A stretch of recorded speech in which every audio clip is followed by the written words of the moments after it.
Akkam turtan hordoftootni sagantaa raadiyoo BBC Afaan Oromoo biyyoota addunyaa garaa garaa keessa jirtan tamsaasa kallattii muddee 15 bara 2020 kunoo eegalleerra. Hariiroon dippiloomaasii Keeniyaa fi Soomaaliyaa sadarkaa yaaddessaa irra gahu. Dhaabbatni mirga gaazexeessitootaa falmu CPJ'n Itoophiyaa dabalatee biyyoota hedduutti hidhaan gaazexeessitootaa isa yaaddessu. Ethiopia is really one of the countries in walabummaa pireesiin biyyoota daran nu yaaddessan keessaa Itoophiyaan ishee tokkodha. Abaa'oon hoogganoonnii fi miseensonni keenya hedduun hidhaa osoo jiranii filannoo dhufurratti hirmaachuun nu yaaddesseera jechuun.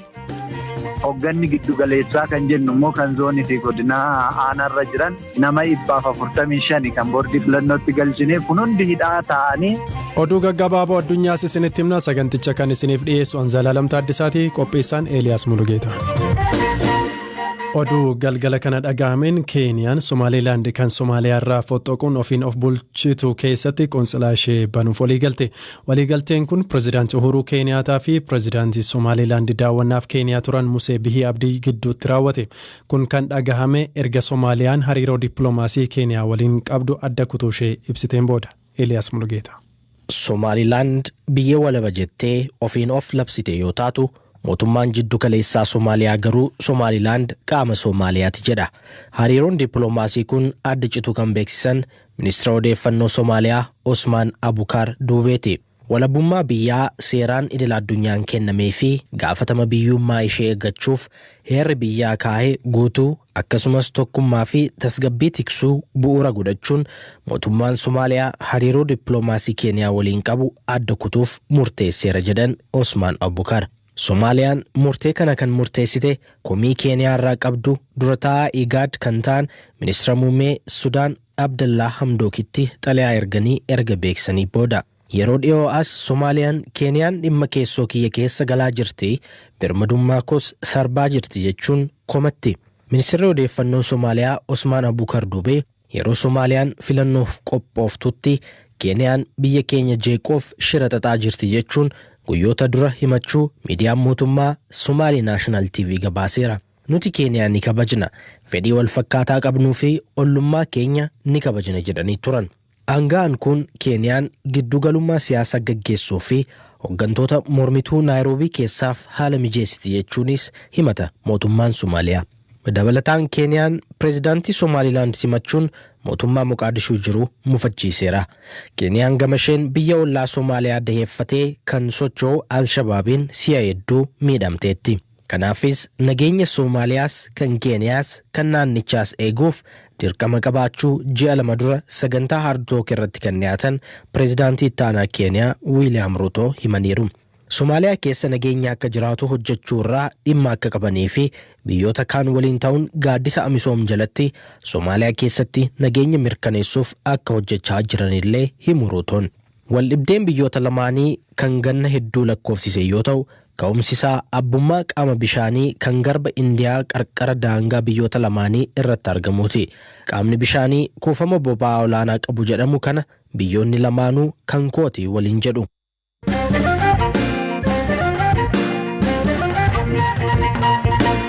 Waggaa baranaa kana dura mul'ate sadarkaa hin beekneen gaazexeessitootni hedduu hidhamuu isaanii mirga gaazexeessitootaaf kan falmu dhaabbatni CPJ guyyaa kaleessaa ibsa baaseen beeksise. Akka CPJ'tti hanga akka lakkoofsa Awurooppaa muddee tokkotti yoo xiqqaate sadarkaa idil addunyaatti gaazexeessitootni 274 hidhamaniiru. Biyyoota Saharaan gadii jiran Itoophiyaa, Eertiriyaa, Kaameruun, Yuugaandaa, Rwaandaa fi kaan keessa gaazexeessitootni 45 hidhaa keessa jiru. Dhaabbatichatti bakka buutuu biyyoota Saharaan gadii kan taate Mutooki Mummoo waa'illi koo Eeliyaas Mulugeetaa dubbiseera. 2020 was a very difficult year for everyone. Barri 2020 nama hundaaf ganna guddoo rakkisaa ture. Gaazexeessitoota Saharaan gadii jiraniif ammoo dirree walabummaa pireesii dubbisuun mul'ateera. Kunis sababa COVID-19 to'achuuf jecha seerota bahan hojiirra oolchuuf jechuufiini kaaniin ture. Kana malees mootummaan gaazexeessitoonni hawaasa jeequmsaaf kakaasu jechuun rakkoof wayita saaxilus argineerra. Kunis pireesii irratti dhiibbaa guddaa uumeera. Kanaafis bara 2020 keessa gaazexeessitoonni yeroo kamuu caalaa hidhaa bu'aniiru. Gaazexeessitoota 274 yeroo xumuraaf lakkoofsi rikoordii kanatti siqu galmaa'e 2016tti wayita ta'u 272 ture. Gabaasni HAR'A bahe kun Itoophiyaa fi Beelaaruus biyyoota hidhan gaazexeessitoota haalaan itti dabaleedha jedha. Dhimma kanarratti kan gaafanne Mutookiin kana nuun jetteetti. Ethiopia is really one of the countries that we're very concerned by. Let's begin. Walabummaa pireesiin biyyoota daran nu yaaddessan keessaa Itoophiyaan ishee tokkodha. Yeroo dheeraan booda bara 2018 keessa yeroo jalqabaaf CPJ'n gabaasa isaa waggaa keessatti gaazexeessaa hidhame tokkollee hin galmeessine ture. Haa ta'u malee bara kana haga gabaasni kun hojjetametti muddee tokko gaazexeessitoonni 7 hidhamaniiru. Biyyattiitti irra deebiin haalli gaazexeessitootaaf jiru rakkisaa ta'us agarsiiftuudha. Kunis haala guddaa biyyattii keessa jiru keessaa isa muraasadha. Waggaa tokko dabarsine kana ilaalta taanaan intarneetiin yeroo garaagaraatti cufamuusaatiin gaazexeessitoonni hojii isaanii haalaan akka hin hojjenne danqaatti ta'eera. Kana malees gaazexeessitoonni biroo kanneen gabaasa kana keessa hin jirres hidhamuu gabaasaa turre.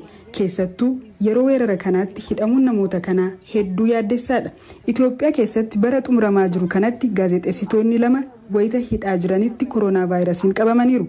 Walumaa galatti riiformiiwwan pireesii bara 2018tti wayita ministeerri muummee Abiy Ahmed aangootti dhufan nuti itti gammadnee turre wayita ammaa kanatti gatii dhabaniiru. The arrest of a journalist sends a message to other journalists operating in the same environment. Hidhamuun gaazexeessaa tokko gaazexeessitoota kaaniif ergaa dabarsuu qaba. Ergaa akeekkachiisaa dabarsa. Waa'illi hojii gaazexeessaa tokko yeroo tokko himannaa tokko malee hidhaa yoo ba'e wanti wal fakkaataa na mudata jettee yaaddofta. Wayita kanattis gaazexeessitoonni dhimmoota falmisiisoo ta'an irratti gaaffilee jajjaboo kaasuu sodaachaa dhufuu jechuudha.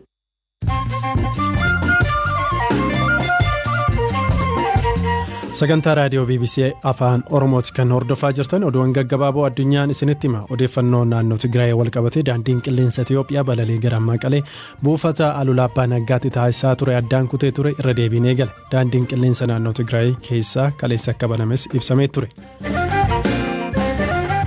Fiigicha guddicha Itoophiyaa 20ffaan amajjii 10 bara 2021 gaggeeffama jedhan Atleet Haayilee Gabresillaasee Haayileen fuula Tiwiitarii isaa irratti akka barreessetti fiigicha guddicha kanarratti namootni 12,500 ta'an hirmaatu. Ministeerri albuudaaf boba'aa Itoophiyaa dhaabbilee qorannaa fi oomisha albuudaa irratti bobba'anii ture 63 ta'an irraa eeyyama hojii isaanii haqooyime. FBC'n akka gabaasetti eeyyamni dhaabbilee kanneenii kan haqame sababa hojii isaanii irratti dadhabina agarsiisaniif. Akaakuun koronaa vaayirasii haaraan akkaataa kanaan dura hin beekamneen kutaalee Ingiliz keessa saffisaan tatamsa'aa jiraachuu qondaalli fayyaa biyyattii ibsan. Ministeerri fayyaa UK Matt Hancock miseensonni mana maree biyyattiif akka ibsanitti gosti koronaa vaayirasii haarofti kun yoo xiqqaate iddoowwan 60 ta'anitti argamuusaa ibsaniiru. Jaappaanitti namtichi karaa Tiwiiteraa namoota 9 ajjeese du'aan adabame. Akkamiin karaa Tiwiiteraa kan jedhuuf ammoo dargaggeessi Takahiyoo Shiraayish jedhamu kun Tiwiitera fayyadamuun dubartoota jiruun itti hadhooftee barbaadee afeerraa godhee fi achumaan ajjeesaa ture. Hoogganaan waldaa amantaa kiristaanaa lammii Maalaawii Paaster Shifar Bushirii yakka ittiin shakkameef akka gaafatamu Afrikaa Kibbaaf dabarfamee akka kennamu Maalaawii murteessite. Bushiriin Afrikaa Kibbaa jalaa kanaan dura miliqee ture.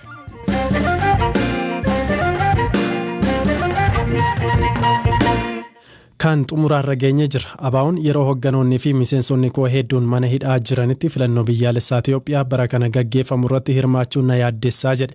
Paartichi miseensonni fi hoogganoonni isaa hidhaman akka gadhiifamaniif yeroo garaagaraatti iyyata boordii filannoo biyyaalessaa Itoophiyaatti galfachuu hime.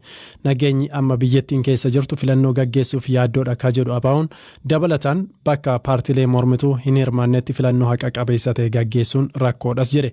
Dubbii himaa paartichaa kan yeroo fi obbo Battee Urgeessaa dubbiseera.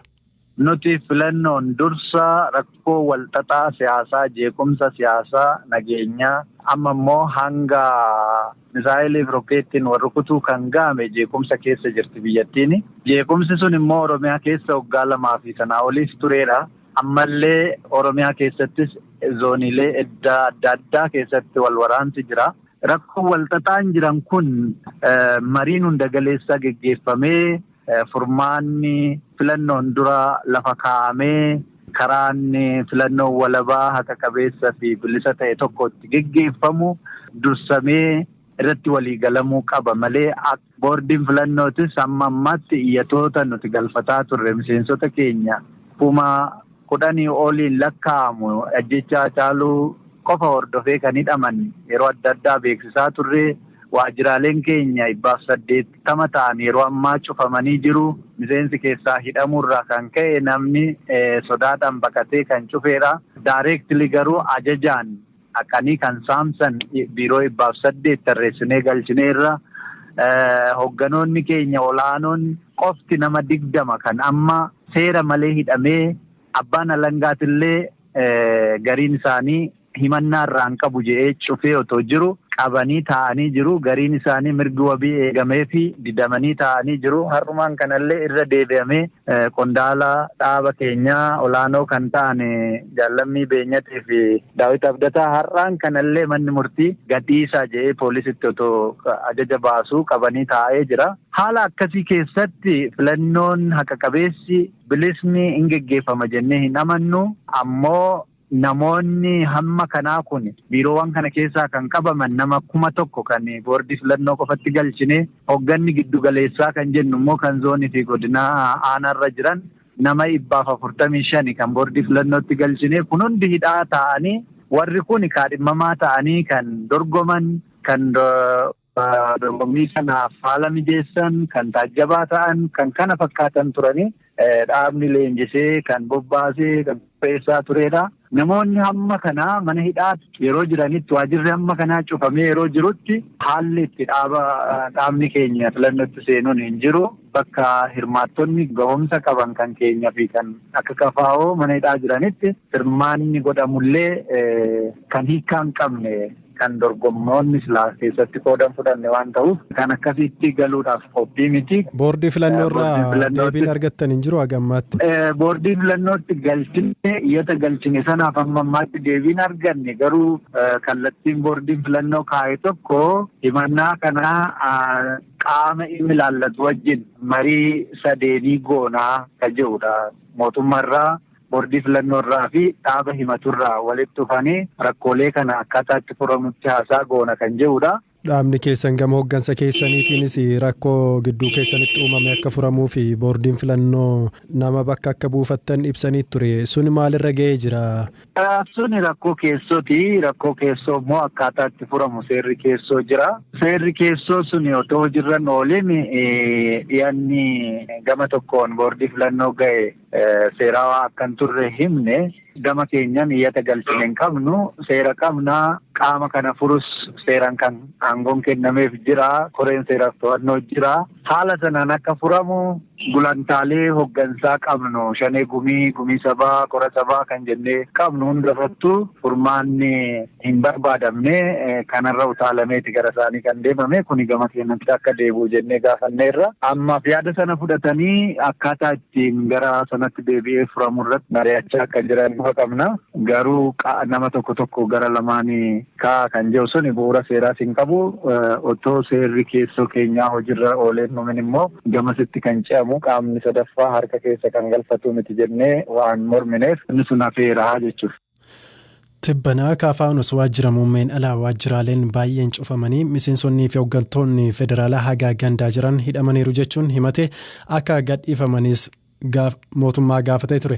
Kanaan achi filannoo biyyaalessaa 6ffaa taasifamaa jiru irratti hirmaachuuf fedhii qabaannus hirmaachuun nutti ulfaataa jedhe. Komii paartileen kun qabanii fi iyyatni isaan galchatan maali jennee dubbii himtuu boordii filannoo biyyaalessaa gaafachuuf yaaliin goone nuuf hin milkoofne. Itiyoophiyaan filannoo biyyaalessaa marsaa 6ffaa sababa weeraraa koronaa vaayirasiin dabarsitee ture bara kana ni gaggeessite jedhameeti kan eegamu. Kabajamtoota dhaggeeffattoota keenya xumura irratti odeeffannoo ispoortiitiin Cheelsiin Wolves waliitiin taphni Pirimeer Liigii gaggeessu amma eegaleeti kan jiru. Sa'a 5 irratti immoo Manchester Cityin West Brom wajjiniitiin kan taphatu ta'a. Sagantaa har'aatiif jenne asumarratti goolamneeti kan jirru kan isiniif dhiyeesse immoo Anzalaalam Taaddisaan ture. Qopheessaan sagantichaa Eeliyaas Mulugeetaati. Odeeffannoo dabalataatiif marsariitii BBC Afaan Oromoo daawwachuu ni dandeessu. Horaa bulaa.